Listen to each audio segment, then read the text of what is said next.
बच्चों, यह वीडियो कक्षा 7 के लिए है। संस्कृत व्याकरण के वीडियो के इस भाग में आज हम लोग शब्दरूप के बारे में जानेंगे। शब्दरूप, जैसा कि आप जानते हैं कि कारकों की विभिन्न स्थितियों को क्रमबद्ध रूप में 3 अलग अलग वचनों में सजाया जाता है। कारकों को हम लोग संस्कृत में विभक्ति के नाम से जानते हैं। कर्ता कारक को यहाँ प्रथमा विभक्ति के नाम से जाना जाता है, क्योंकि उसमें पहली विभक्ति लगाई जाती है। कर्म कारक में द्वितीय विभक्ति का प्रयोग किया जाता है, इसलिए उसे द्वितीय विभक्ति के नाम से जानते हैं। करण कारक में तीसरी विभक्ति लगाई जाती है, इसलिए उसे तृतीय विभक्ति के नाम से जानते हैं। संप्रदान कारक में चौथी विभक्ति लगती है, इसलिए इसे चतुर्थी विभक्ति के नाम से जानते हैं। अपदान कारक में पांचवी विभक्ति का प्रयोग किया जाता है, इसलिए इसे पंचमी विभक्ति के नाम से जानते हैं। और संबंध कारक में छठी विभक्ति का प्रयोग होता है, इसलिए इसे षष्ठी विभक्ति के नाम से जानते हैं।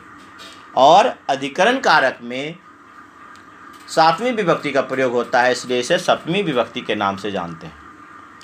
संबोधन में प्रथमा विभक्ति का ही प्रयोग होता है, इसलिए इसे संबोधन के नाम से ही जाना जाता है और शब्दरूप में भी इसे संबोधन के नाम से ही लिखा जाता है। तो इस प्रकार से कारकों के अलग अलग वचनों के अनुसार से कुल 21 शब्दों की एक तालिका होती है, जिसे शब्दरूप कहते हैं। इनका प्रयोग वाक्यों में कारकों की स्थिति को बतलाने के लिए लिखा जाता है और संस्कृत के अनुवाद में इसका बहुत ही महत्व है। तो सबसे शुरुआत में राम शब्दरूप दिया हुआ है, जो आप लोगों ने 5वीं और 6ठी कक्षा में भी पढ़ा है। रमा शब्दरूप, यह भी आपके पूर्व निर्धारित पाठ्यक्रम यानी 5वीं और 6ठी कक्षा में पहले ही आ चुका है। इसके पश्चात जो आपके पाठ्यक्रम में है वह है कवि शब्दरूप यानी ईकारांत पुल्लिंग। इसमें प्रथमा विभक्ति में जो कवि शब्द है वह उसमें विसर्ग लगाया जाता है, तो उसे कहते हैं कवि। द्विवचन में कवि, तो कवि में दीर्घ ई की मात्रा लगाई जाती है, कवि कवि। और बहुवचन में कवयः, एक कवि, दो कवि को कवि कहते हैं और कवयः मतलब अनेक कवि।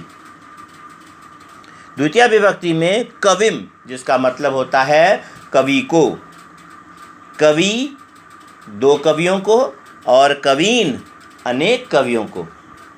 यहाँ पर भी कवि होता है दीर्घ ई की मात्रा और कवीन में भी दीर्घ ई की मात्रा का प्रयोग किया जाता है। इस प्रकार से द्वितीय विभक्ति के शब्द होते हैं कविम, कवि, कवीन। तृतीय विभक्ति में शब्द है कविना, इसमें हर्षिकार मात्रा होता है, ना होता है। कविना मतलब कवि के द्वारा या कवि से, कवि के द्वारा। कविभ्याम दो कवियों के द्वारा और कवि भी अनेक कवियों के द्वारा। तो तृतीय विभक्ति में माध्यम या साधन के लिए इस कवि के इस रूप का प्रयोग कर सकते हैं। तो कविना, कविभ्याम, कवि भी। तो इस प्रकार से क्रमशः प्रथमा, द्वितीय, तृतीय के रूप हुए कवि, कवि, कवयः, कविम, कवि, कवीन, कविना, कविभ्याम, कवि भी। इसके पश्चात चतुर्थी विभक्ति संप्रदान कारक का रूप कवये, कवये, कवये। कवये मतलब कवि के लिए, कविभ्याम दो कवियों के लिए और कविभ्यः अनेक कवियों के लिए। कवये, कविभ्याम, कविभ्यः। चतुर्थी विभक्ति में होगा एक कवि के लिए कवये, दो कवियों के लिए कविभ्याम और कविभ्यः अनेक कवियों के लिए। पंचमी विभक्ति अपदान कारक में होता है कवेः, कवि से। कवि से अगर वियोग हो रहा है, कवि से कुछ अलग हो रहा, तो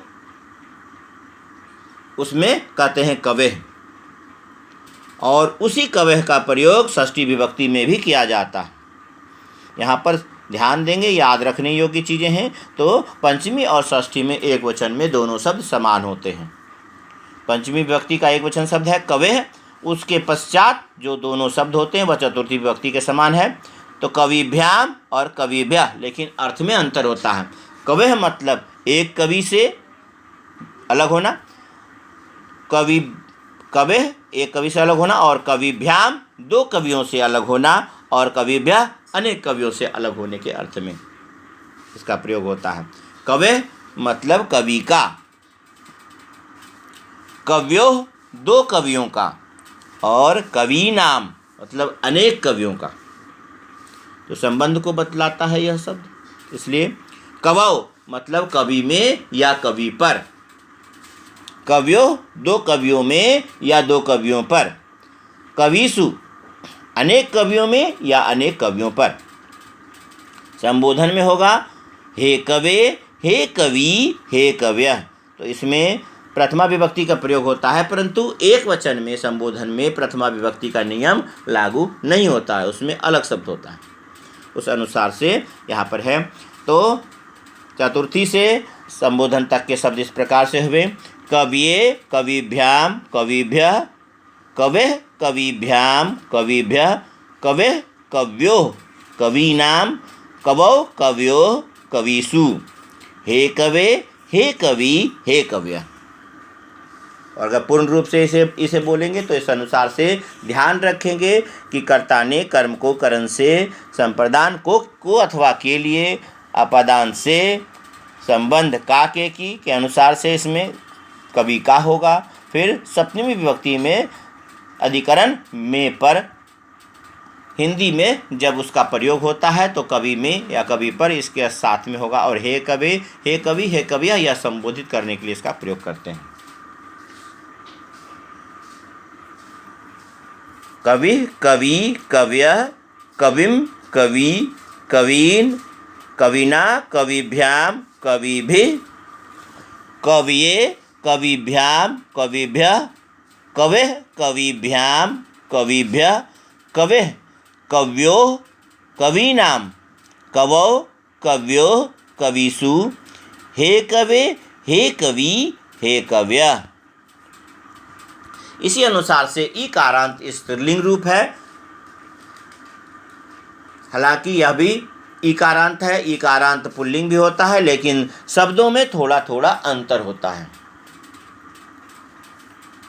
पहला शब्द लगभग समान है प्रथमा विभक्ति का, जैसे मति, तो मतिः, मति, मत्यः, मतिः, मति और मत्यः। जैसे कवि, कवि, कव्यः हुआ, वैसे ही मतिः, मति, मत्यः। इसके पश्चात द्वितीय विभक्ति में शब्द में थोड़ा अंतर होता है, क्योंकि इसमें द्वितीय विभक्ति बहुवचन में पुल्लिंग में ईन की मात्रा लगाई जाती है, इसमें ई होता है, ईकार दीर्घ ई के बाद विसर्ग होता है। यह थोड़ा अंतर है इसमें, और बाकी में भी इस प्रकार से अंतर है, बाकी सब में अंतर है।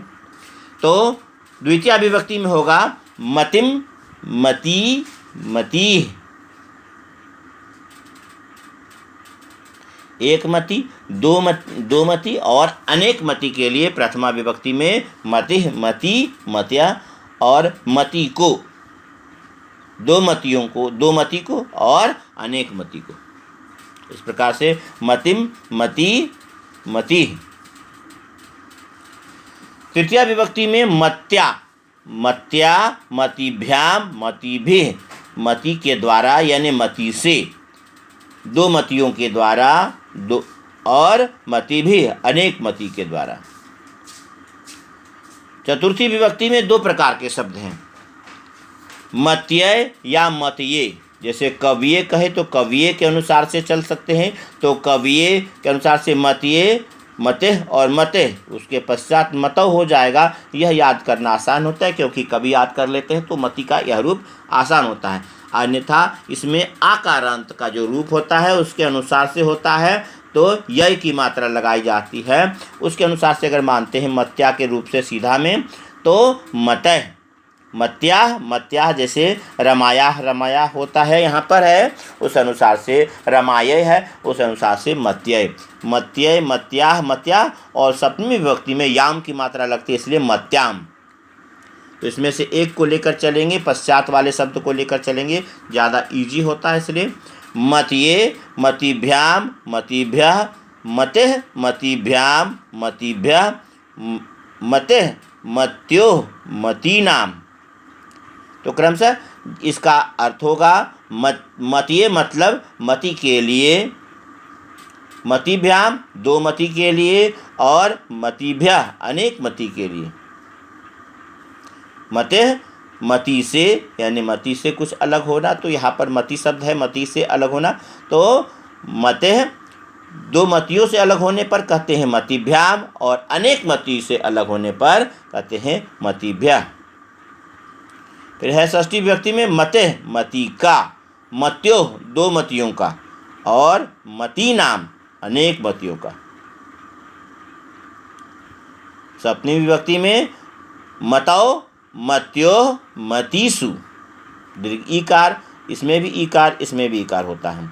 तो हालांकि सप्तमी विभक्ति के पुल्लिंग रूप में यहाँ पर ई की मात्रा होती है, लेकिन इसमें दीर्घ ई की मात्रा ही होती है। तो मतौ मत्योः मतीसु, हे मते हे मती हे मत्य, इस रूप में प्रथमा विभक्ति के अनुसार से है।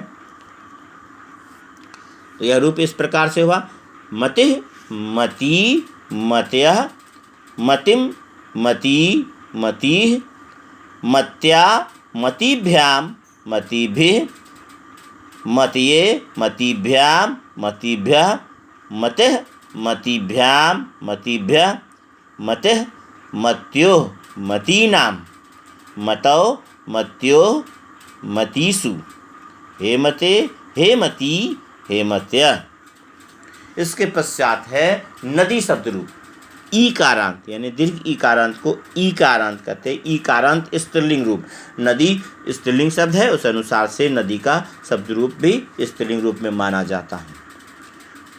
इसमें प्रथमा विभक्ति में है नदी अर्थात एक नदी, नद्यौ द्वय संयुक्त इसमें हो जाता है तो द्य बनता है। तो नदी नद्यौ नद्यः, नद्यः मतलब अनेक नदियाँ, यह प्रथमा विभक्ति का है। नदी नद्यौ नद्यः।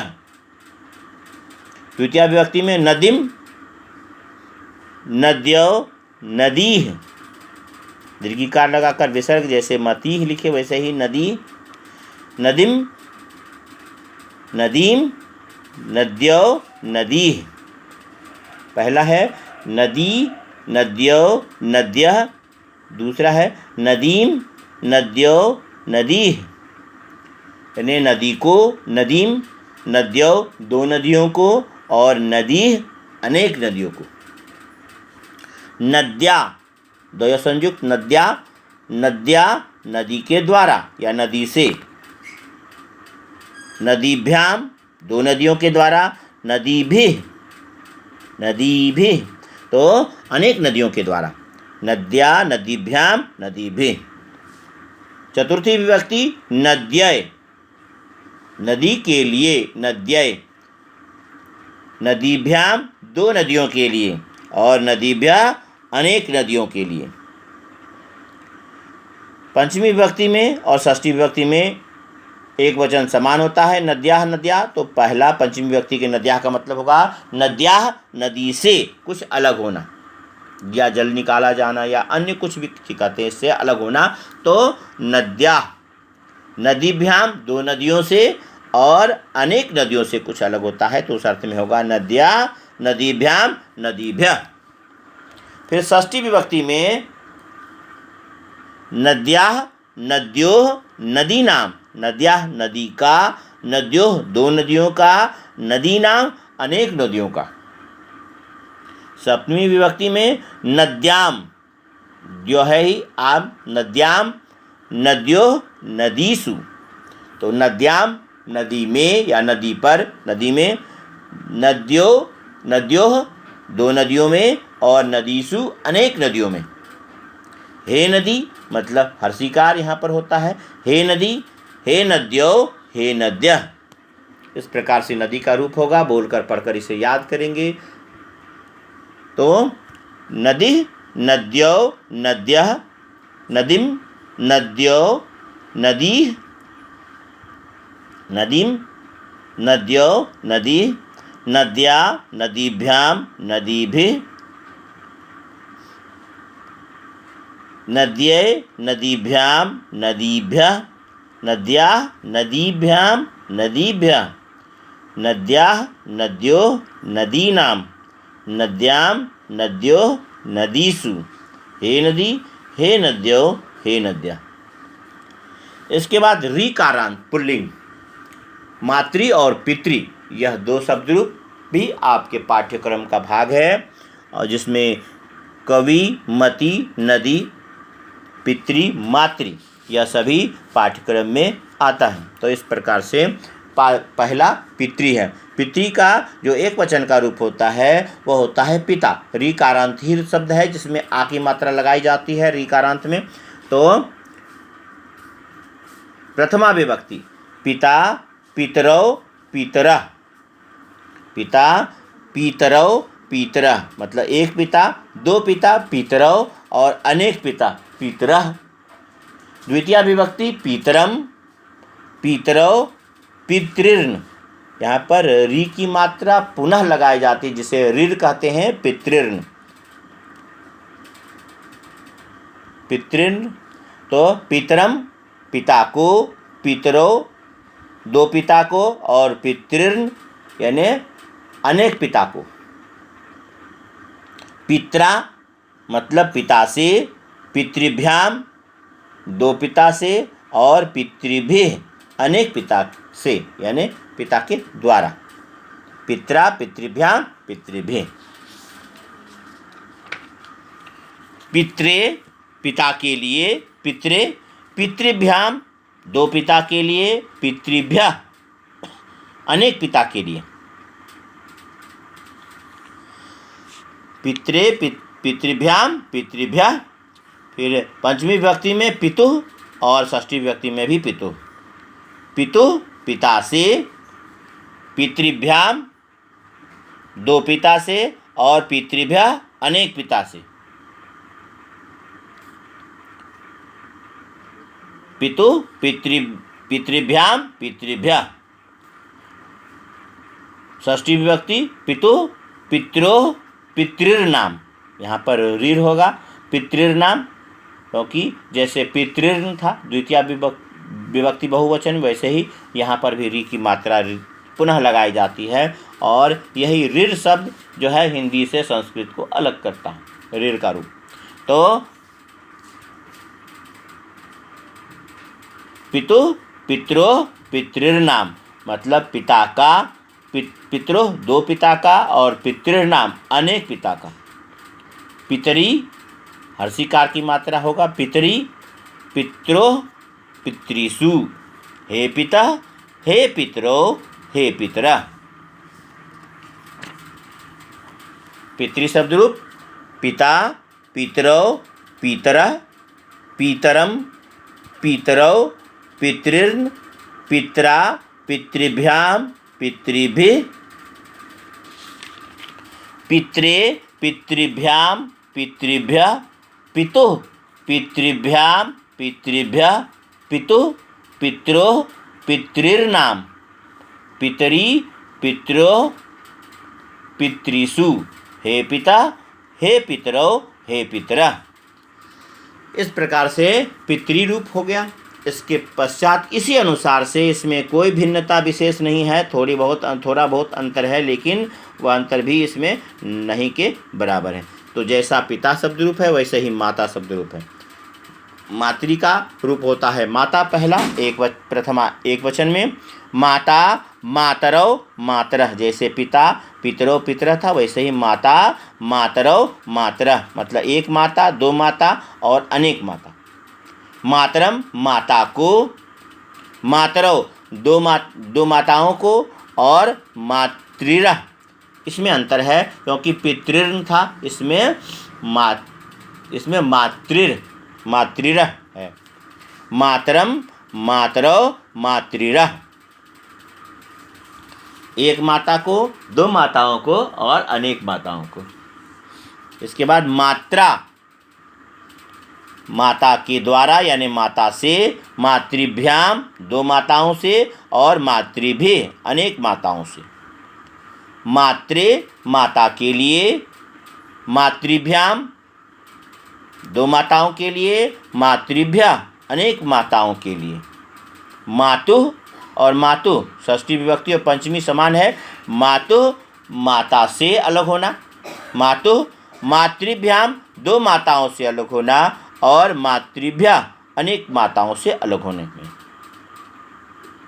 इन शब्दों का प्रयोग होगा। मातुः माता का, मात्रो दो माताओं का, मातृनाम अनेक माताओं का, मातरी माता में या माता पर, माता में, मात्रो दो माताओं में, और मातृसु अनेक माताओं में। हे माता, हे मातरौ, हे मातरा। मातृ शब्द रूप भी इस प्रकार से अर्थ सहित है। इसका प्रयोग भी जैसे अगर मातृ से या पितृ से या नदी से या कवि मति इन सभी शब्दों से का प्रयोग अगर कारक के विभक्ति के स्थिति के रूप में करना हो तो शब्द रूप से इन्हीं शब्द रूपों से चुनकर हम लोग कर सकते हैं। इसके लिए इन्हें याद रखना अनिवार्य है, इसलिए इसे सुने। तो मातृ का एक बार पुनः जो क्रम से जिसे याद करना होता है वह रूप, उस रूप में आप यह जानते हो कि बगल में प्रथमा द्वितीया तृतीया चतुर्थी पंचमी षष्ठी सप्तमी और संबोधन लिख लेंगे, और ऊपर में एक वचनम द्विवचनम बहुवचनम इसके पश्चात जो रूप याद करना होता है मूल रूप वह इस प्रकार से है।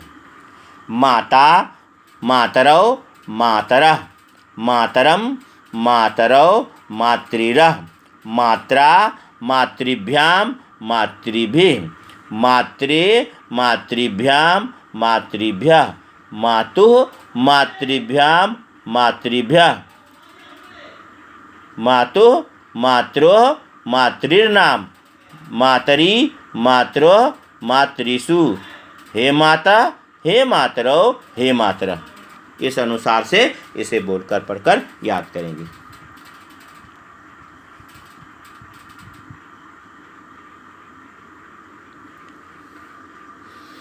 इसके पश्चात जो रूप है वह है तत् सर्वनाम का रूप है। तत् सर्वनाम के रूप को हम लोग अगले वीडियो में जानेंगे, क्योंकि यह सर्वनाम अलग भाग होता है और यह था संज्ञा का शब्द रूप। तो संज्ञा के शब्द रूप के इस वीडियो को आप विस्तृत रूप से याद से जानने के लिए इसे आप कारक विभक्तियों के साथ में ध्यान में रखेंगे तो आपको आसानी से याद होगा। आप लोगों ने पहले भी पढ़ा है, और इसमें कारक विभक्तियाँ इसमें शब्दों के रूप में विभक्ति के रूप में इसमें दिखाई जाती हैं, जो कि हिंदी में अलग से कारक का विभक्ति चिन्ह लगता है और इसमें सब साथ में होता है, इसलिए इसे शब्द रूप कहते हैं। तो राम शब्द रूप और रमा शब्द रूप यह सब सिंपल है, इसलिए इसे मैंने पुनः से नहीं कहा। आप इस प्रकार से इसे बोल सकते हैं, बोलकर पढ़कर याद कर लें। रामः रामौ रामाः रामम रामौ रामान रामेण रामाभ्याम रामः, जानते हैं री रसौ में ण का प्रयोग होता है। रामेण रामाभ्याम रामः, रामाय रामाभ्याम रामेभ्यः, रामात् रामाभ्याम रामेभ्यः, रामस्य रामयोः रामाणाम, वही ण का प्रयोग किया गया है। रामे रामयोः रामेषु, हे राम हे रामो हे रामा। रमा स्त्रीलिंग शब्द है जो पार्वती का दूसरा नाम है। तो रमा रमे रमाः, रमाम रमे रमाः, रमया रमाभ्याम रमाभिः, रमायै रमाभ्याम रमाभ्यः, रमायाः रमाभ्याम रमायः रमाभ्यः, रमायाः रमयोः रमाणाम, रमायाम रमयोः रमासु। यहाँ मूर्धन स्व है, यहाँ दंत स्व है। रमायाम रमयोः रमासु, हे रमे हे रमे हे रमा। इस प्रकार से इसे पढ़ेंगे। कवि शब्द रूप इस जो है वह भी कवि कवि कव्य कविम कवि कवीन कविना कविभ्याम कविभिः, कविये कविभ्याम कविभ्यः, कवे कविभ्याम कविभ्यः, कवे कव्यो कवीनाम, कवौ कव्यो कविषु, हे कवे हे कवि हे कव्य। फिर मति है। मति मति मत्या मतिम मति मति, मत्या मतिभ्याम मतिभिः, मतये मतिभ्याम मतिभ्यः मतेः मतिभ्याम मतिभ्यः मतेः मत्यो मतीनाम मतौ मत्यो मतीषु हे मते हे मति हे मत्या। नदी शब्द रूप नदी नद्यो नद्यः नदीम नद्यो नदीः नद्या नदीभ्याम नदीभिः नद्ये नद्यै नदीभ्याम नदीभ्यः नद्याः नदीभ्याम नदीभ्यः नद्याः नद्योः नदीनां नद्यां नद्योः नदीषु हे नदी हे नद्यो हे नद्यः। पिता पितरौ पितरः पितरं पितरौ पितृन् पित्रा पितृभ्यां पितृभिः पित्रे पितृभ्यां पितृभ्यः पितुः पितृभ्यां पितृभ्यः पितुः पित्रोः पितॄणां पितरी पित्रोः पितृषु हे पिता हे पितरौ हे पितरः। उसके पश्चात मातृ है। माता मातरौ मातरः मातरम मातरौ मातृरः मात्रा मातृभ्यां मातृभिः मात्रे मातृभ्यां मातृभ्यः मातुः मातृभ्यां मातृभ्यः मातुः मात्रोः मातॄणां मातरी मात्रोः मातृषु हे माता हे मातरौ हे मातरः। इस अनुसार से इसे बोलकर पढ़कर याद करें और अपने सुविधा के अनुसार से इस वीडियो को समझने के लिए आप पुनः रिपीट कर सकते हैं और रिपीट करें, दोस्तों में शेयर करें और इसके अगले अंक में हम लोग सर्वनाम शब्द रूप को जानेंगे। धन्यवाद।